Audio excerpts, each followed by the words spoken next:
can talk quite a lot and write quite a lot about that, as how that enables you to be kind of creative and see things differently.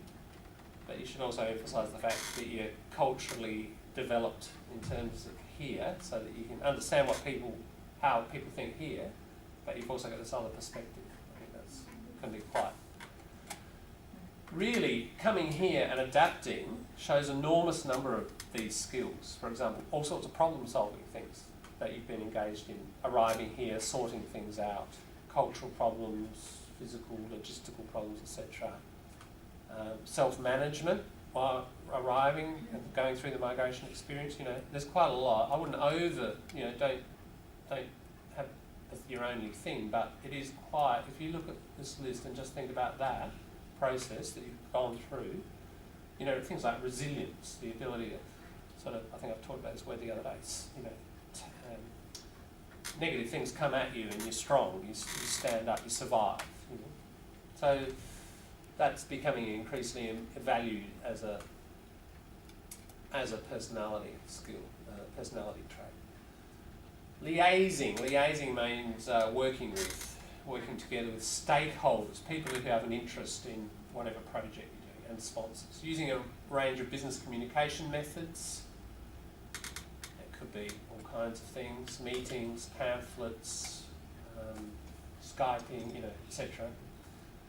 Marketing and selling a product or service. Yeah, so how many of those could you sort of talk about confidently and have lots of actual have a story, or ideally have 2 or 3 stories behind each one of those. It's got to be demonstrated. The key is, don't talk generally. I'm a really good strategist. I find I'm creative in my thinking. Usually most strategies I think of work out, all that's just general, isn't it? It doesn't convince anybody. Give me an example, of where you were creative and how your strategy that you applied worked.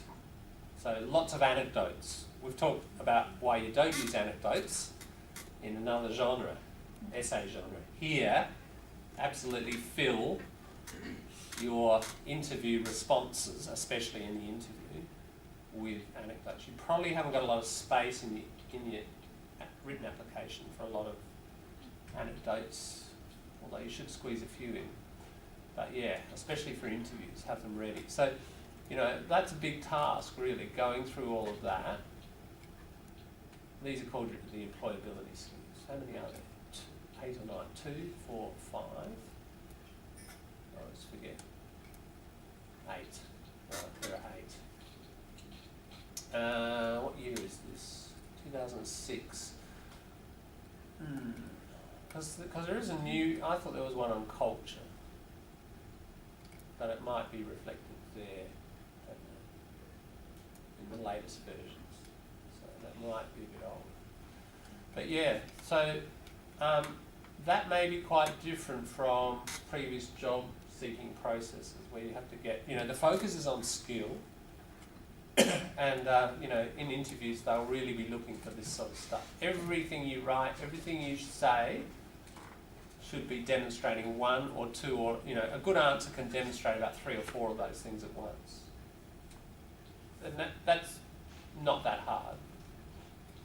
For example, you may talk about your creative idea and there's one, resolving differences of opinion, and you demonstrate how, well, people didn't agree with you, but you convinced them and you implemented the idea and it worked. So clearly that's demonstrating that as well as your strategy one, isn't it? Yeah. So you'll probably find about a dozen good stories will cover most of those skills in some way or another. I think in the interview panel, when we make the questions, we use these areas and pick 2 questions or 3 questions in every area. It can, that's right, yeah. Exactly, yeah. The panel themselves can often use this as a framework for generating the question. And sometimes they ask to give an example with what you do in that situation. Yeah, the scenario. Yeah. Scenario questions will often be aimed at some of these testing your experience and ability in those. Yeah, so look, that's there if you're interested. And you can see that was from, was it from Sydney Uni or? Sydney, yeah. So most universities do have stuff on their site for graduates about employability skills.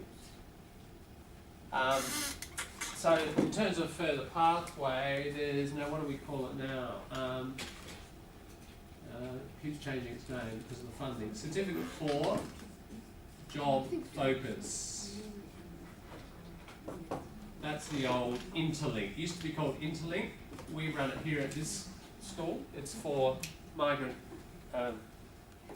students who are thinking of getting work, but it changed its name because of funding issues to its Certificate 4, job focus. So if you're interested in, they'll take you, it's a few weeks. I think it's 8 weeks now, isn't it? Yeah, it went down. It was 10, it went down to 4. Now it's 8. It keeps changing. That's good that it's back to 8. So you get eight weeks of this kind of stuff, learning about these and practicing, writing your resume around these and doing interviews around this stuff, plus lots of other stuff as well. It's a pretty good course. So check that out at our office if you're interested. I did mention these. These are adult re-entry schools where you can do, if you think of the AQF, your SACE. You can do these. Now, and you know, that's going back down the ladder, but there's nothing wrong with that in terms of if you want to go and say, do more chemistry, you might have the chemistry knowledge, but you just want to develop your English around that subject area, or you may not have the subject area, but you need it for some course you're going to do in the future. It may not be a formal prerequisite. You might see this sometimes. Requisite from the word require. So before you do the course. So prerequisite, you must have SACE 2 chemistry. So they won't let anybody in the course unless you've got the certificate. There are two sort of, often when you're reading about courses, they may say this: assume knowledge, year 12 chemistry, doesn't mean it's a prerequisite. In other words, they'll let you in, but you'll probably struggle if you don't have it. They're saying, look, we're going to assume this knowledge. This is a formal gateway. You can't get into the course unless you've actually got it on your bit of paper. You see the difference? So just keep an eye out for those terms. If we want to do that course, do we have to go like every day, like normally students go? Like I think most of these are face-to-face, a bit like this course, yeah. I don't think they're online. I think you can do them part-time though. There's one, if you have a look through those links, there's Hamilton, so Marion Way, Marden, Northeast, Payne Way, Theberton just west here, and Salisbury. So there's one in kind of every direction. yeah. I think last week somebody did mention if you do have a degree, they won't admit you. So there's a problem for many, unfortunately. But some here don't have a degree. WEA, this is more for short courses in various schools. Do you know the WEA on Angus Street? Yes. There are various courses. Some of them kind of work-oriented, like quite a lot of computer packages, databases, spreadsheets, etc. So, if you went to the spreadsheet thing, Excel courses. Yeah, so you can do these. They're very short, like that's 1 day, 6-hour course. $162 enroll. Yep. So some of them are 1 day, some of them are like 2 or 3 hours a week over 10 weeks, etc. Then there's a line there you can see. These are more leisure type things. So music, for example. How to read music. The ukulele. The ukulele. Various instruments. I mean, they're very basic usually, just to get people started. There's one, 3 weeks, 2 hours. 2 hours a week, etc. So you've just got your pull-down menu there, and there are all sorts of topics: travelling, cooking, languages, etc. But those ones there for work-type skills that can be quite useful. So that's that. All right, writing. If you want to do more writing,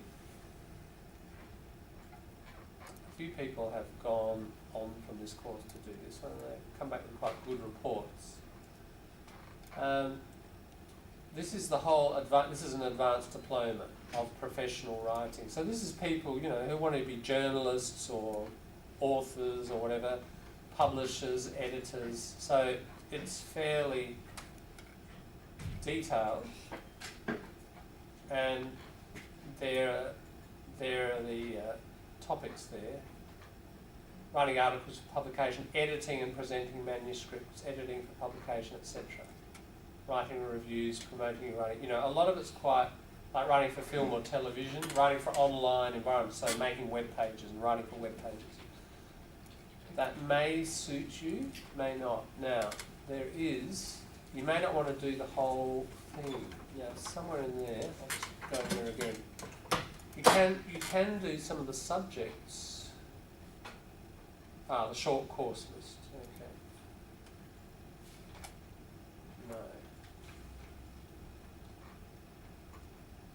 That's not the short course of writing, that's short course of everything.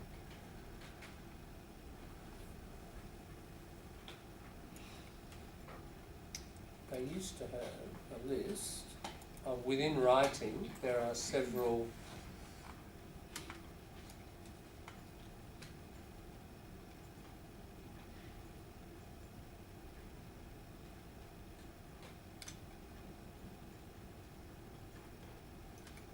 they seem to have changed the page. Sorry.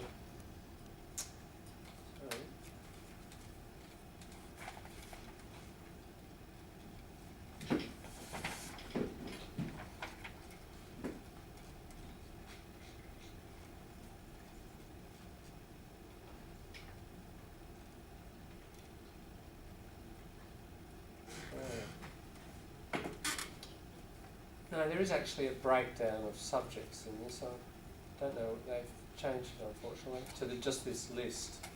But many of those, for example, editing, and there's writing for commercial purposes as well. My God, would that cost? Whoa. I think it's international. Is it? Yeah, look, I'll have to look at that. I'll look at that in a minute to see if I can find the subject breakdown. Okay, Uni SA. I'm not sure if they run this course anymore. No. Flinders Uni. Okay, this course is good, and I've talked about this one before. Foundation Studies course. A few people often go from here. If you feel you want more more essay writing practice, research, tutorial group work, reading, the foundation course. This page is the Flinders course. It is run at Flinders, but it's also run here, the same course, here at TAFE.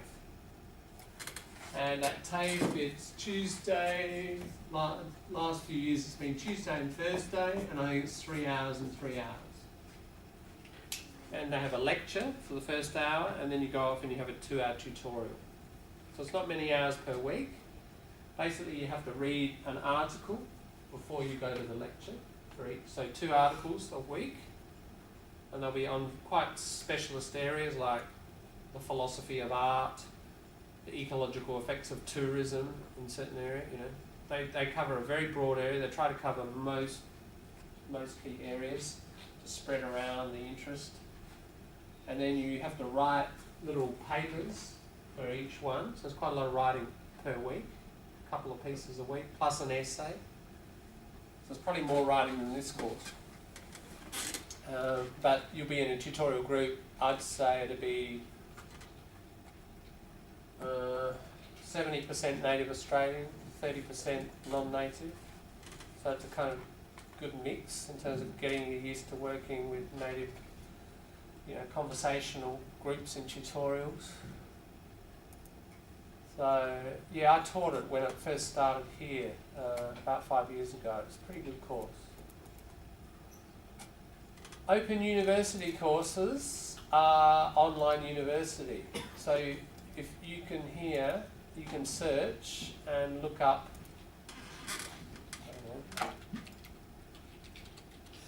accounting, and there's a Bachelor of Accounting that you can do, and you can do it online. Global issues for accounting. So that's just looks like a single topic there. I'll tell you the level, duration, you do it online, your cost,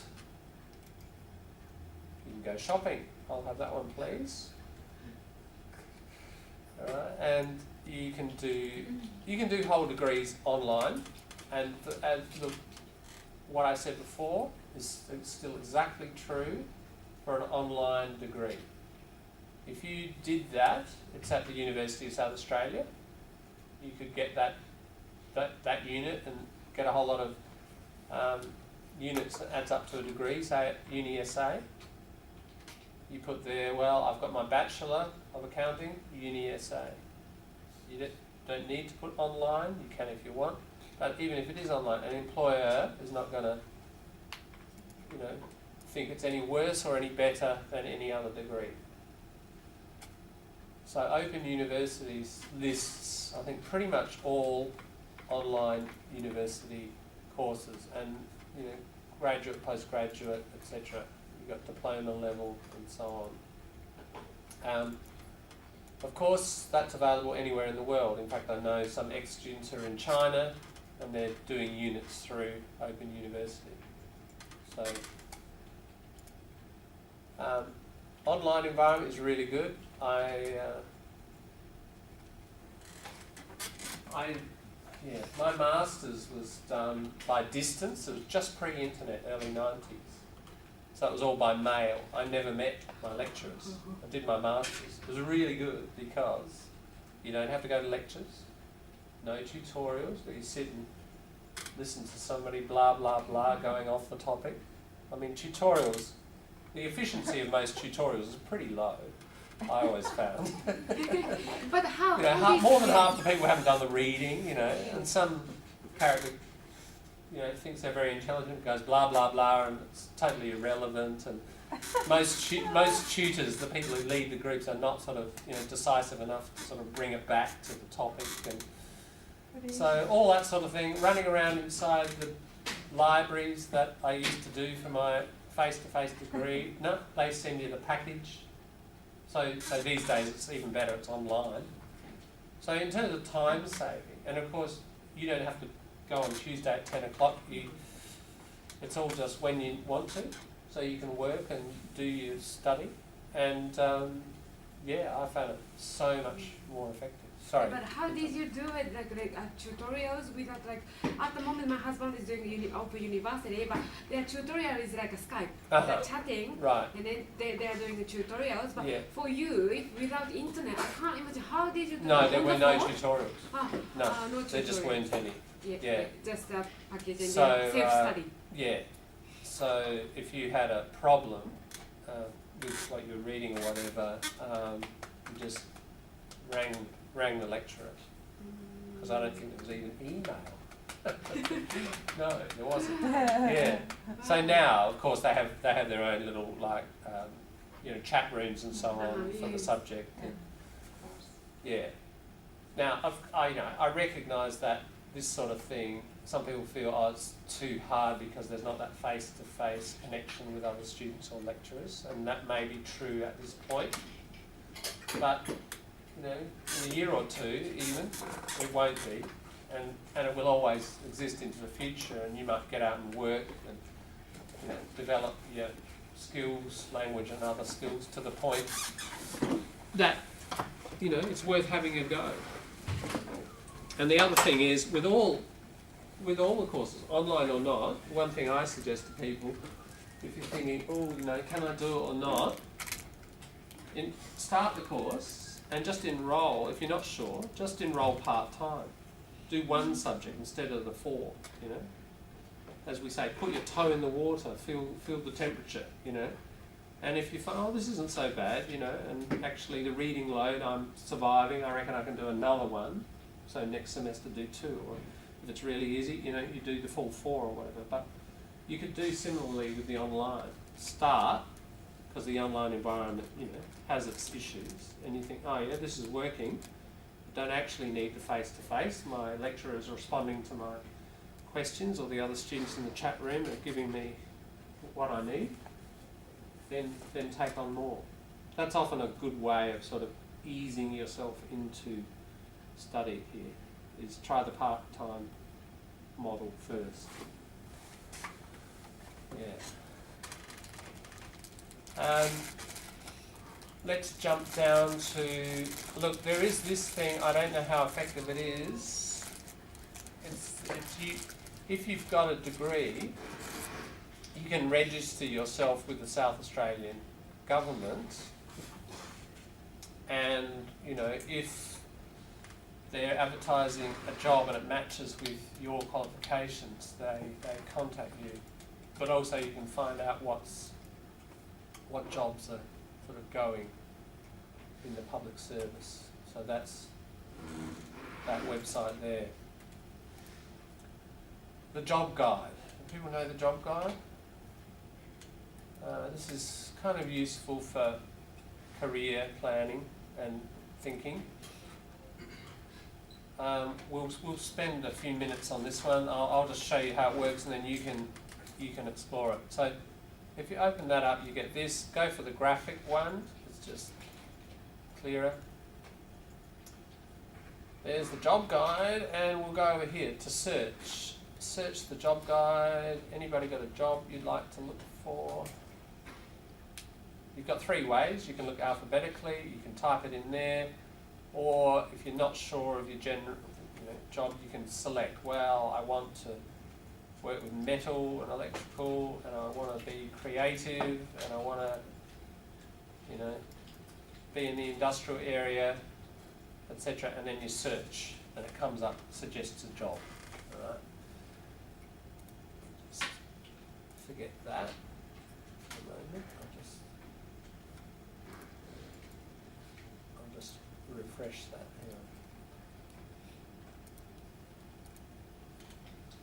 here.